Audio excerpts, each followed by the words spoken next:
take him to the hospital. നമസ്കാരം guys, ഞങ്ങൾക്ക് ഇന്ന് ഓഫീസിൽ ഫയർ ഡ്രില്ലായിരുന്നു കേട്ടോ.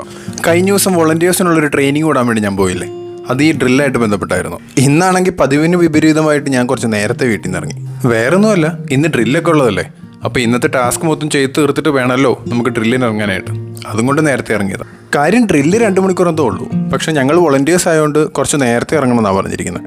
അങ്ങനെ വർക്കെല്ലാം തീർത്ത് ഉണ്ടായിരുന്ന 2 കോളും കംപ്ലീറ്റ് ചെയ്ത് ഞങ്ങൾ നേരെ ഭക്ഷണം കഴിക്കാൻ വേണ്ടി പോയി. ഇന്നാണെങ്കിൽ ഡ്രില്ല് തുടങ്ങുന്നതിന് തൊട്ട് മുൻപായിട്ടാണ് ഞങ്ങൾ ഭക്ഷണം കഴിക്കാൻ വേണ്ടി പോകുന്നത്. വേറൊന്നുമല്ല, എല്ലാവരുടെയും കോളൊക്കെ കഴിഞ്ഞ് വന്നപ്പോഴേക്ക് ഈ സമയമായി.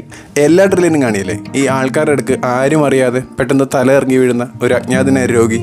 ഇന്നത്തെ ഡ്രില്ലിന് അത് ഞാനായിരുന്നു. അതുകൊണ്ട് തന്നെ എനിക്ക് മാത്രം ചുവപ്പ് ഡ്രസ്സ് കിട്ടിയില്ല, ബാക്കി എല്ലാവർക്കും കൊടുത്തു. കഴിഞ്ഞ ദിവസത്തെ ട്രെയിനിങ് വീഡിയോയിൽ കാണുന്ന പോലെ എൻ്റെ പെർഫോമൻസ് കണ്ടിട്ടായിരിക്കും എന്നെ ഈ ക്യാരക്ടർ റോൾ ചെയ്യാൻ വേണ്ടി തിരഞ്ഞെടുത്തത് എന്നുമെല്ലാം പറഞ്ഞ് ആശ്വസിക്കാം. അല്ലാതെ എന്ത് ചെയ്യാൻ, ഒരു അജ്ഞാത രോഗിയായിട്ട് ആൾക്കൂട്ടത്തിനിടയ്ക്ക് ഞാൻ നിൽക്കാൻ പറ്റൊരു പാട്. ചെന്നപ്പോൾ തൊട്ട് ടീമിലുള്ള എല്ലാവരും തന്നെ ചോദിച്ചു തുടങ്ങി, നിനക്ക് മാത്രം എന്താടാ ആ ചുമന്ന ഡ്രസ്സ് അവർ തന്നില്ലേ, നിന്നെ കൂട്ടത്തിൽ കൂട്ടിയില്ലെന്ന് ചോദിച്ചാൽ എന്നെ കളിയാക്കിക്കൊണ്ടിരിക്കുകയായിരുന്നു എല്ലാവരും. അങ്ങനെ കഴിഞ്ഞ ദിവസം ട്രെയിനിങ്ങിന് ഞങ്ങളെ പഠിപ്പിച്ച പാഠമെല്ലാം എൻ്റെ മേൽ പ്രാക്ടിക്കൽ എക്സാം നടത്തിയിട്ട് എന്നെ പൊക്കി ആംബുലൻസിൽ കയറ്റുന്ന രംഗമാട്ടോ നിങ്ങൾ കാണുന്നത്.